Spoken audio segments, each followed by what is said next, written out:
और इसी बीच रुक कर रहे इस वक्त की बड़ी खबर का। नेपाल में जारी हिंसक प्रदर्शनों ने हालात को और गंभीर बना दिया है।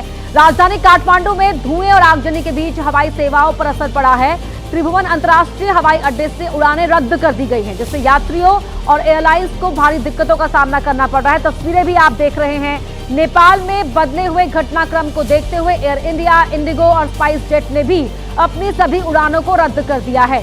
फिलहाल ये सभी फ्लाइट आज के लिए कैंसिल हैं और यहाँ हालात अभी भी चिंताजनक बने हुए हैं, गंभीर हालात हैं। ऐसे में उड़ानों पर भी काफी असर पड़ा है। तो वहां सेना ने मोर्चा संभाल लिया है। जो आर्मी चीफ है नेपाल के, उन्होंने देशवासियों से शांति बनाए रखने की अपील की है। इसके अलावा भी वहां जो दूसरे और नेता है वो भी लगातार अपील कर रहे हैं, लेकिन फिलहाल जो हालात हैं वो काबू में नजर नहीं आ रहे हैं।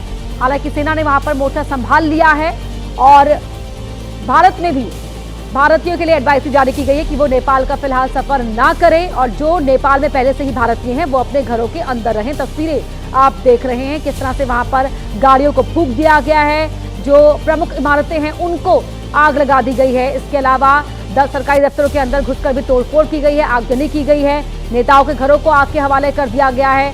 सड़क पर भी आगजनी की गई है, तोड़फोड़ की गई है और अभी भी जो जेन ज़ी प्रदर्शनकारी हैं उनका गुस्सा शांत होता नजर नहीं आ रहा है। और फिलहाल वहां के हालात को देखते हुए air India, Indigo, spice jet ने अपनी सभी उड़ानों को रद्द कर दिया है। आज के लिए तमाम फ्लाइट जो है इंडिया की ओर से वो कैंसिल बताई जा रही है। इससे यात्रियों को, एयरलाइंस को भारी नुकसान उठाना पड़ रहा है। लेकिन फिलहाल वहां के हालात बेहद संवेदनशील बने हुए हैं, गंभीर बने हुए हैं। नेपाल आर्मी ने फिलहाल मोर्चा संभाल लिया है और यहाँ बातचीत के जरिए लगातार हालात को सुलझाने की, नियंत्रण में लाने की कोशिशें की जा रही हैं। जो पूर्व जज है सुशीला कार्की, उन्हें अंतरिम प्राइम मिनिस्टर बनाने की तैयारी भी चल रही है। इसको लेकर बातचीत जारी है। सुप्रीम कोर्ट की चीफ जस्टिस रह चुकी हैं कार्की और उन्हें फिलहाल अंतरिम प्रधानमंत्री बनाने की कोशिशें की जा रही हैं। उसके लिए बातचीत की कोशिश शुरू कर दी गई है। बड़ी खबर आपको बता रहे हैं, तस्वीरें भी आपको नेपाल की हम लगातार दिखा रहे हैं। कल क्या कुछ हुआ, किस तरह से वहां पर भारी बवाल देखने को मिला है, वो तमाम अलग अलग रिपोर्ट हमने आपको दी, पूरी अपडेट आप तक पहुंचाई और अभी वहां के हालात के बारे में जानकारी दे रहे हैं। किस तरह से वहां पर सेना के मोर्चा संभालने के बाद अब ये उम्मीद की जा रही है कि जल्द ही हालात वहां पर पूरी तरह से काबू में होंगे। लेकिन फिलहाल हालात की गंभीरता को देखते हुए फ्लाइट्स को कैंसिल कर दिया गया है। एयरलाइंस पर असर पड़ा है, विमान सेवाओं पर असर पड़ा है और ये भारत की ओर से भारतीयों के लिए एडवाइजरी जारी की गई है कि वो फिलहाल नेपाल की यात्रा ना करें और जो पहले से ही वहां पर भारतीय हैं वो अपने घरों के अंदर रहे। इसके अलावा तो तमाम बॉर्डर्स, जो चाहे उत्तराखंड की बात हो या महाराजगंज की बात करें यूपी के, तो उन तमाम जिलों में भी हाई अलर्ट जारी कर दिया गया। यूपी, बिहार, उत्तराखंड इनके बॉर्डर लगते हैं नेपाल से, वहां पर हाई अलर्ट जारी कर दिया गया है और वहां पर भी 24 घंटे चौकसी बढ़ा दी गई है। इस वक्त ये बड़ी खबर आपको बता रहे हैं, त्रिभुवन अंतर्राष्ट्रीय हवाई अड्डे से उड़ानें रद्द कर दी गई हैं। यात्रियों और एयरलाइंस को भारी दिक्कतों का सामना करना पड़ रहा है। जो नेपाल में घटनाक्रम बदले हैं उनको देखते हुए air India, Indigo, spice jet ने अपनी फ्लाइट आज के लिए कैंसिल कर दी है। नेपाल आर्मी चीफ ने नेपाल वासियों से यह अपील की है कि वो फिलहाल शांति व्यवस्था को बनाए रखने में मदद करें, लेकिन अभी भी वहां जो गुस्सा है प्रदर्शनकारियों का वो फिलहाल कम होता नजर नहीं आ रहा है। कल भी पूरा दिन वहां पर बवाल देखने को मिला है। इस बीच नेपाली पीएम के इस्तीफे के बाद भी वहां पर जो गुस्सा है प्रदर्शनकारियों का वो शांत नहीं हुआ। प्रधानमंत्री केपी ओली ने पद से इस्तीफा दे दिया था कल और वहीं पूर्व पीएम की पत्नी को जिंदा जला दिया गया था, उस घर को आग के हवाले कर दिया गया था और अब वहां की तस्वीरें जो सामने आ रही हैं वो बता रही हैं कि हालात फिलहाल अभी भी जो शांतिपूर्ण नहीं हुए हैं, कोशिशें लगातार की जा रही है। तो हिंसक प्रदर्शन के बाद हालात काफी बिगड़ गए थे। प्रदर्शनकारियों ने संसद, प्रधानमंत्री, राष्ट्रपति के निजी आवास को भी आग के हवाले कर दिया था।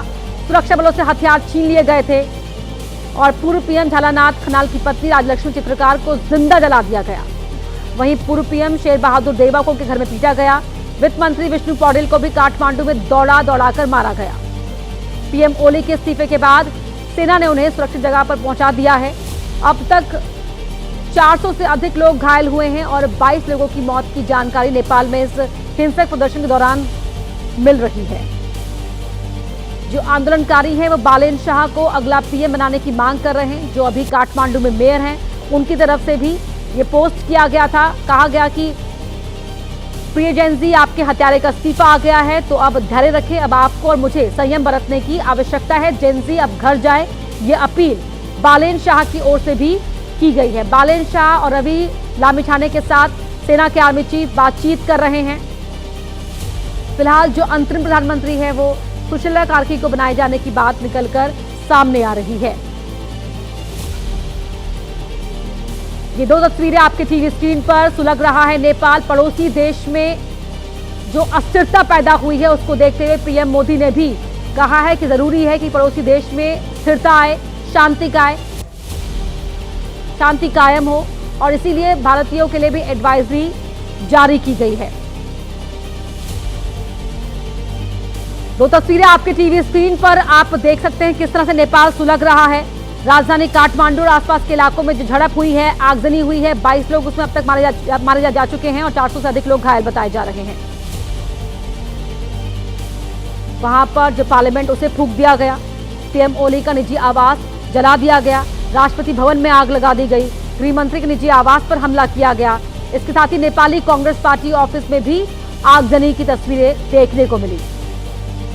संसद भवन पर कब्जा किया प्रदर्शनकारियों ने, लूटपाट वहां पर की, उत्पात मचाया। यहां तक कि जो पशुपतिनाथ मंदिर है वहां भी अराजक तत्व घुस गए और वहां भी तोड़फोड़ की।